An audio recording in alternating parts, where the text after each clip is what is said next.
21 मार्च को एग्ज़ाम होना है, तो उसके भी हम कहीं उसमें भी पेपर लीक हो जाए तो हम उसमें भी धांधली उजागर न कर दे, पेपर लीक की बात को उजागर न कर दे और सेटिंग गेटिंग को उजागर न कर दे। इस डर से गवर्नमेंट ने हमारे आईडी को सीज करवा दिया है। नमस्कार, मैं हूं राजमोहन तिवारी और आप देख रहे हैं लाइव बिहार। बिहार के प्रतियोगी परीक्षाओं में धांधली की खबरें अब हर रोज चलती हैं। कोई भी परीक्षा नहीं जिसके पेपर लीक का मामला अब ना उठता हो। दरोगा परीक्षा हो या सिपाही भर्ती परीक्षा, हर एक में पेपर लीक का मामला, धांधली की खबरें, सेटिंग की खबरें आम बात है। और इन्हीं सब मुद्दों को उठाते हैं छात्र नेता दिलीप अपने फेसबुक पेज पर लगातार सरकार के खिलाफ, धांधली की खबरों के खिलाफ, सेटिंग की बातें उजागर करते रहते हैं। हाल में जो सिपाही भर्ती परीक्षा 14 मार्च को हुआ था 8,415 पदों के लिए, उसमें भी पेपर लीक का मामला उठा था और उसके बाद लगातार दिलीप जो है वो सबूत देने की बात कर रहे थे। यहाँ तक कि उन्होंने ये भी बताया था कि उन्होंने सीएम को भी मेल किया है।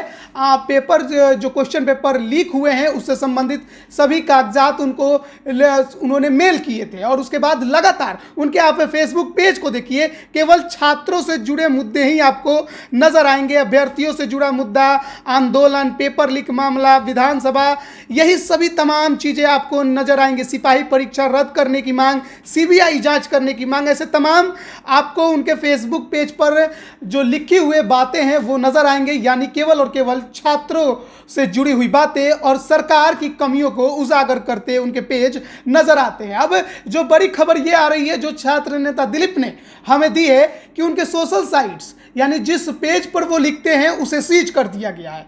क्या अब आवाजों को भी दबाने की कोशिश सरकार की तरफ से की जा रही है? क्या कोई अपने बातों को सोशल साइट्स के माध्यम से नहीं रख पाएगा? इस तरह के अगर हरकतें की जा रही हैं तो वह निश्चित तौर पर जो हमें संविधान में आज़ादी मिली है अभिव्यक्ति की, उसका हनन है। आखिर क्या कुछ कह रहे हैं छात्र नेता दिलीप, इस संबंध में आप सुनिए स्वयं छात्र नेता दिलीप को। नमस्कार दोस्तों, मैं दिलीप कुमार। दोस्तों, बिहार की सभी प्रतियोगी परीक्षाओं में धांधली व्यापक पैमाने पर हो रही है और पैसा लेके नौकरी बेचने का जो खेल है वो खुलेआम चल रहा है। और जब हम इसके खिलाफ आवाज़ उठाते हैं, हम पेपर लीक और धांधली की सीबीआई जांच की मांग करते हैं सरकार से, और हम जब आंदोलन करते हैं तो मुझे जेल भेज दिया जाता है और 15 दिनों तक मुझे जेल में रखा जाता है।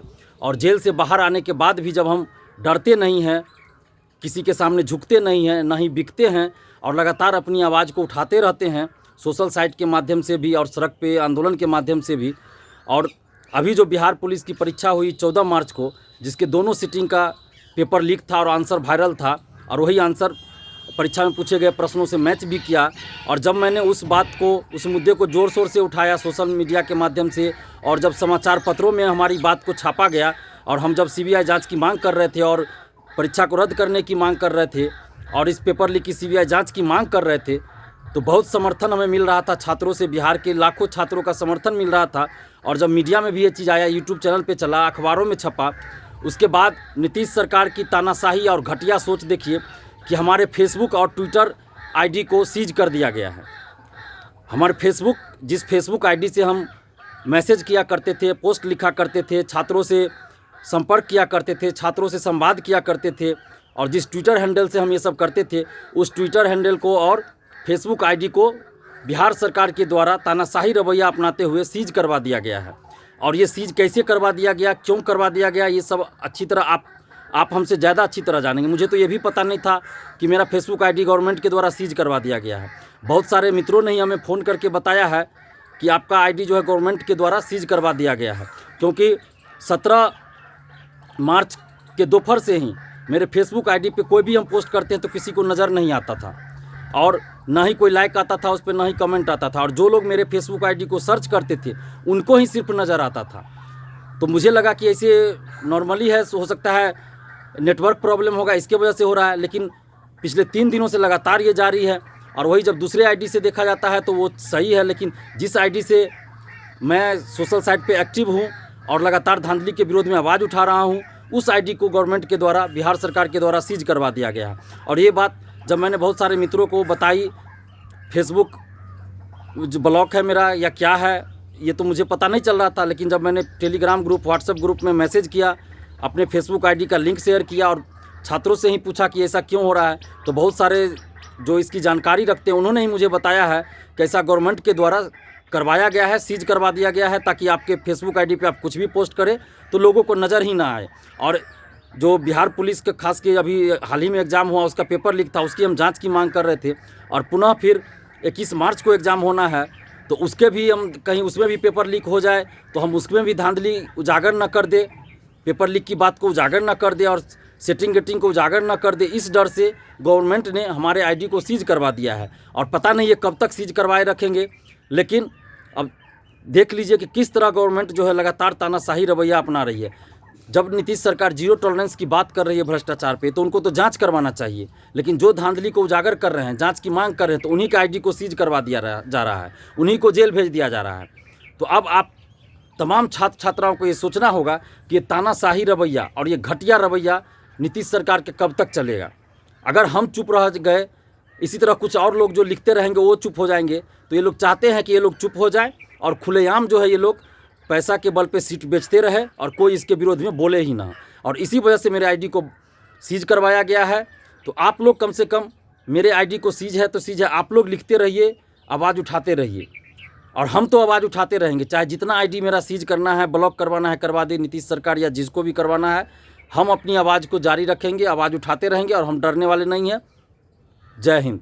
तो अभी आप सुन रहे थे छात्र नेता दिलीप को, जो कि इस बात की जानकारी साझा कर रहे थे कि आखिर क्यों उनके फेसबुक पेज को सीज कर दिया गया है और उनका जो पेज है उस पर कुछ भी अपडेट करते हैं तो वो किसी को भी दिखाई नहीं देता है। ऐसे में सवाल उठता है कि आखिर क्यों और किन कारणों से ऐसा किया जा सकता है। अगर सरकार ने इस तरह के किसी भी कार्य को किया है तो निश्चित तौर पर यह अन्यायपूर्ण है, क्योंकि संविधान हमें आज़ादी देता है, भारत के हर एक नागरिक को इस बात की आज़ादी है कि वो जो सोच रहा है, जिस कि अगर किसी की स्वतंत्रता का हनन नहीं कर रहा है, कुछ गलत नहीं बोल रहा है, फैक्ट के साथ अपनी बातों को रख रहा है, तो वो अपनी बातों को रखने के लिए आज़ाद है। ऐसे में जो सोशल साइट्स पर छात्र नेता दिलीप के आईडी को सीज करने का मामला है, ये देखना है कि क्या सच में सरकार के द्वारा इस प्रकार से किसी प्रकार के कार्य को अंजाम दिया गया है। क्योंकि छात्र नेता दिलीप पर सीधे तौर पर सरकार पर ही आरोप लगा रहे हैं, क्योंकि उन्होंने तमाम ऐसे कई सबूत सोशल साइट्स पर पेश कर दिए थे, सिपाही भर्ती से जुड़े हुए